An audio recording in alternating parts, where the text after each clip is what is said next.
Hello दोस्तों, ये Shashi sir YouTube channel में आप सभी का स्वागत है। आज बहुत इम्पोर्टेंट क्वेश्चन लेकर आए हैं आपके लिए, जो परीक्षाओं में बहुत पूछे जाते हैं। उनके लिए संविधान के और हिंदी के और कुछ यूपी विशेष के क्वेश्चन लेकर उपस्थित हो गए हैं, जो बहुत ही इम्पोर्टेंट है। इस वीडियो को पूरा देख लीजिएगा, 100% इसमें से क्वेश्चन बनेंगे। ये आज का पहला सवाल लेते हैं।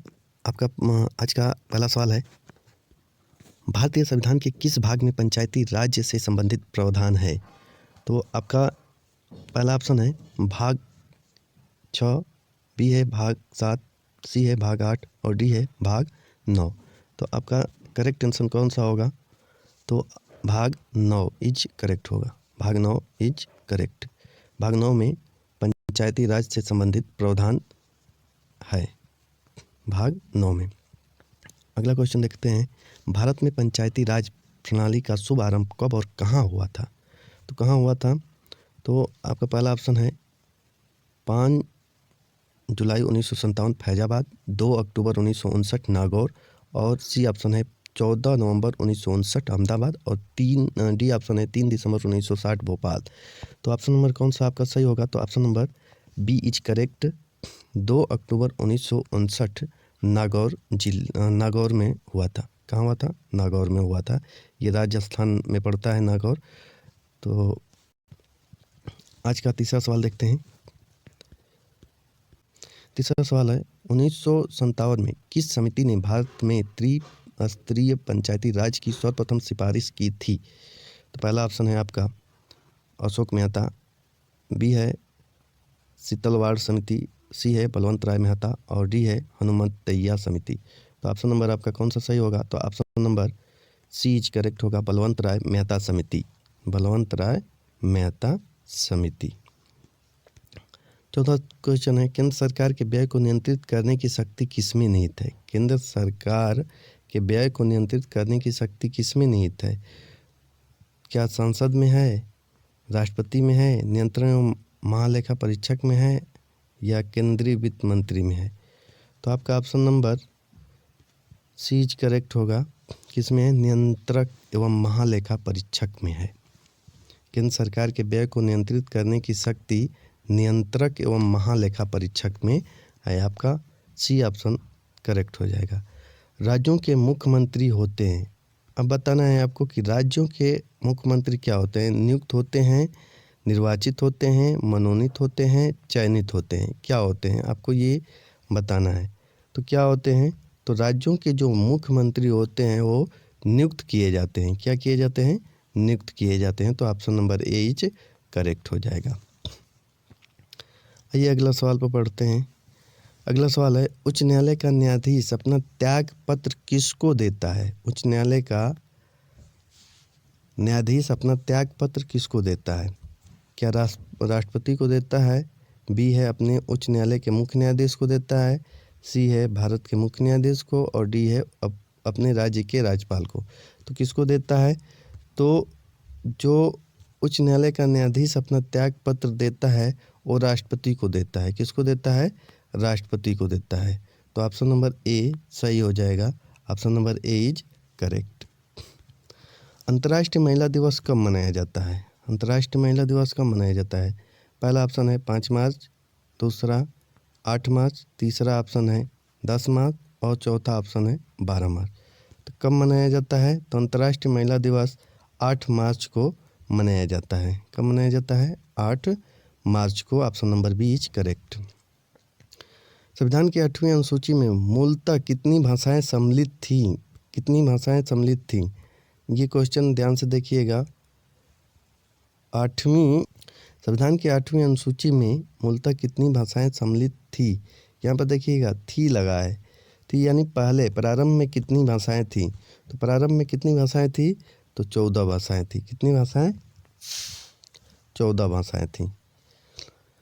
जैन धर्म के प्रवर्तक कौन माने जाते हैं? जैन धर्म के प्रवर्तक कौन माने जाते हैं? तो आपका ऑप्शन पहला है गौतम बुद्ध को माना जाता है, या महावीर स्वामी को, या ऋषभदेव को, या पार्श्वनाथ को। तो किसको माना जाता है? तो जैन धर्म का जो प्रवर्तक माना जाता है वो महावीर स्वामी को माना जाता है। किसको माना जाता है?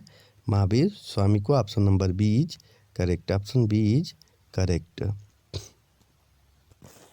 अगला क्वेश्चन देखते हैं। निम्न में से किसने स्वयं को हिंदुस्तान का तोता कहा है? ये स्वयं का देखिएगा, ये मिस प्रिंट हो गया है, टाइपिंग करने में मिस प्रिंट हो जा रहा है।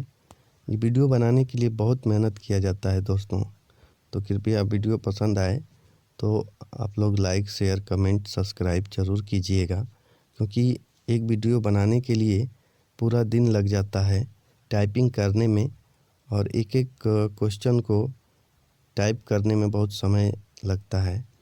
तो आप लोगों के लिए इतना कर रहे हैं हम, तो आप लोग सिर्फ एक कमेंट करने में क्या जाता है, पैसा तो लगता नहीं है, तो कमेंट कर दिया करिए, क्योंकि एक कमेंट आपका हमें अगला वीडियो बनाने के लिए बहुत ही प्रोत्साहित करता है। तो आपसे हमें उम्मीद होगा कि आप लोगों को ये वीडियो पसंद आएगा, और लाइक सब्सक्राइब शेयर ज़रूर कीजिएगा। तो 10वां क्वेश्चन है, निम्न में से किसने स्वयं को हिंदुस्तान का तोता कहा था? तो ऑप्शन नंबर ए है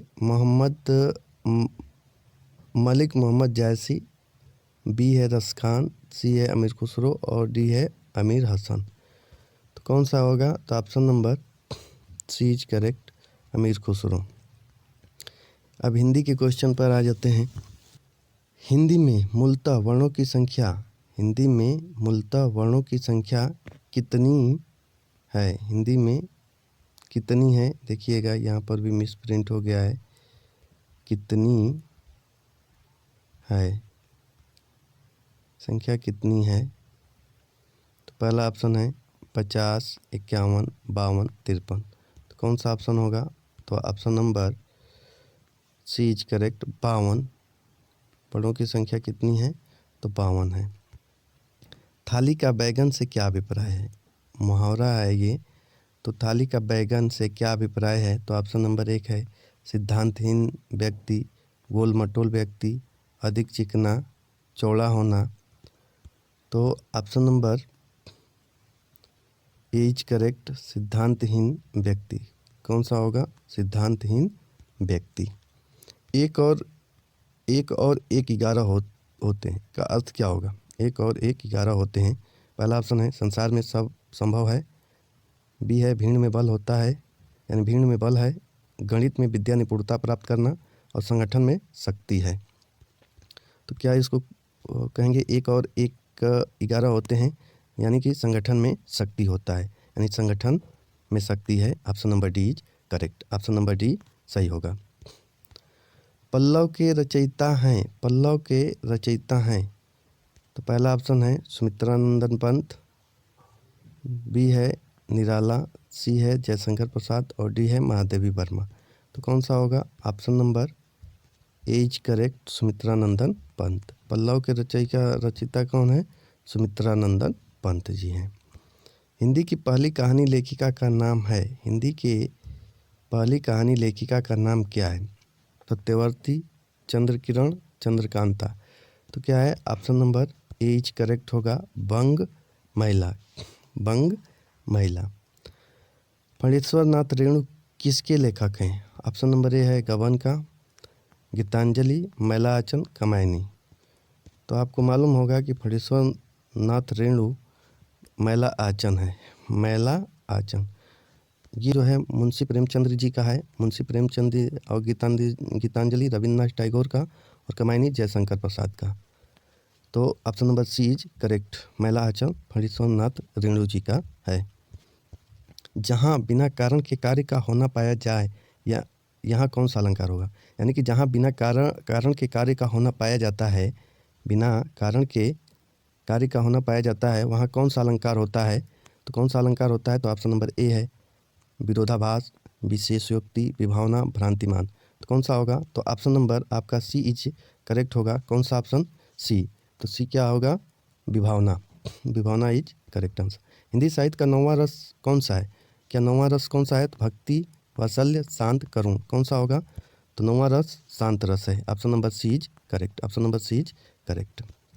उससे अब अकेले नहीं रहा जाता। में कौन सा वाच्य है? कर्तृवाच्य, ये वाद्य लिखा गया है, ये कर्तृवाच्य है। कर्तृवाच्य, कर्तृवाच्य, ये वाला कर्तृवाच्य है। बी है कर्मवाच्य, सी है भाववाच्य और डी है इनमें से कोई नहीं। तो option number C is correct, भाववाच्य है। साहित्य से संबंध रखने वाला को क्या कहते हैं? साहित्य से संबंध रखने वालों को क्या कहते हैं? साहित्यक, लेखक, कवि, नाटककार, क्या कहते हैं? तो साहित्य से संबंध रखने वाले को साहित्यक कहते हैं। क्या कहते हैं? Option number A is correct. अगोचर, जिसका अनुभव शरीर को न हो, जिसका अनुभव हृदय को न हो, जिसका अनुभव इंद्रियों को न हो, जिसका अनुभव वृद्धि को न हो। तो इसका ऑप्शन नंबर कौन सा होगा? तो option number C is correct. जिसका अनुभव इंद्रियों को न हो उसे क्या कहते हैं? अगोचर कहते हैं। क्या कहते हैं? अगोचर कहते हैं। अनिल का पर्यायवाची शब्द है, अनिल का पर्यायवाची शब्द है क्या? चक्रवात है, पावस है, पवन है, अनल है। तो अनिल का पर्यायवाची शब्द क्या होगा? तो अनिल का पर्यायवाची शब्द होगा पवन। पवन इज करेक्ट आंसर, यानी option number C is correct. सकारात्मक का विलोम होगा, सकारात्मक का विलोम होगा नकारात्मक, आशात्मक, संभावात्मक, निराशात्मक। तो नकारात्मक का विलोम क्या होगा? सकारात्मक का विलोम क्या होगा? नकारात्मक। Option number A is correct. कारक के कितने भेद होते हैं? कारक के कितने भेद होते हैं? 7, 8, 9, 10। तो कारक के कितने भेद होते हैं? तो कारक के 8 भेद होते हैं। कितने भेद? तो 8। चिड़िया आकाश में उड़ रही है, इस वाक्य में उड़ रही क्रिया किस प्रकार की है? किस प्रकार की है? क्या वो अकर्मक है, सकर्मक है, समापिका है, असमापिका है? तो कौन सा होगा? तो देखिएगा, इसमें चिड़िया आकाश में उड़ रही है, उड़ रही है तो उड़ना उसका स्वभाव है, क्या है? अकर्मक, अकर्मक हो जाएगा। शब्द रचना के आधार पर बताइए कि कौन सा शब्द योग ऋण है? योग ऋण, योग ऋण मतलब क्या होता है कि योग ऋण यानी जो बहुब्री समास का जितने भी एग्जाम्पल हैं वो योग ऋण में आ जाते हैं, यानी जो तीसरा अर्थ देता है। तो इसमें योग ऋण कौन सा है? तो ऑप्शन है पवित्र, कुशल, विनिमय, जलज। तो कौन सा हो जाएगा? तो इसमें option number D is correct, जलज। क्या हो जाएगा? जलज। यानी शब्द रचना के आधार पर बताइए कि कौन सा योग ऋण है? तो जलज है। अनुज शब्द को स्त्रीवाचक बनाने के लिए किस प्रत्यय का प्रयोग करेंगे? अनुज शब्द को स्त्रीवाचक बनाने के लिए किस प्रत्यय का प्रयोग करेंगे?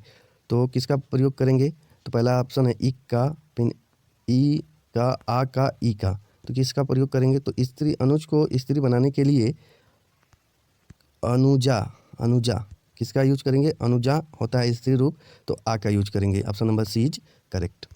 ए ऐ वर्ण क्या कहलाते हैं? ए ऐ वर्ण क्या कहलाते हैं, या ए ऐ वर्ण किस स्थान से बोले जाते हैं? ये भी क्वेश्चन हो सकता है। तो इसमें कौन होगा? नासिक होगा, मूर्धन्य होगा, ओष्ठ होगा, कंठ तालव्य होगा। तो क्या होगा? तो इसमें option number D is correct, कंठ तालव्य से ए ऐ वर्ण बोला जाता है। यदि आप लोगों ने वर्णमाला का वीडियो हमारा नहीं देखे हैं तो उसमें बहुत सटीक ट्रिक बताए हैं, उसको जाकर देख लीजिएगा। वीडियो का लिंक डिस्क्रिप्शन में दे दिया जाएगा, नहीं तो आप जाकर सीधे हमारे चैनल से विजिट कर सकते हैं, शशि सर 1, 2, 3 से। उसमें हिंदी वर्णमाला का अच्छी तरह से बताए हुए हैं, तो उसको देख लीजिएगा। तो वर्णमाला से एक भी क्वेश्चन गलत नहीं होगा, उसमें ट्रिक भी बताया गया है। तो ये अगला सवाल देखते हैं। छ ध्वनि किसके अंतर्गत आती है? छ ध्वनि किसके? मूल स्वर होता है, घोष वर्ण होता है, संयुक्त वर्ण, तालव्य वर्ण। तो कौन सा होता है? तो ये होता है संयुक्त वर्ण। छ संयुक्त वर्ण है, किससे मिलकर बना है? तो क और मूर्धन्य स से मिलकर बना है छ, तो संयुक्त वर्ण है।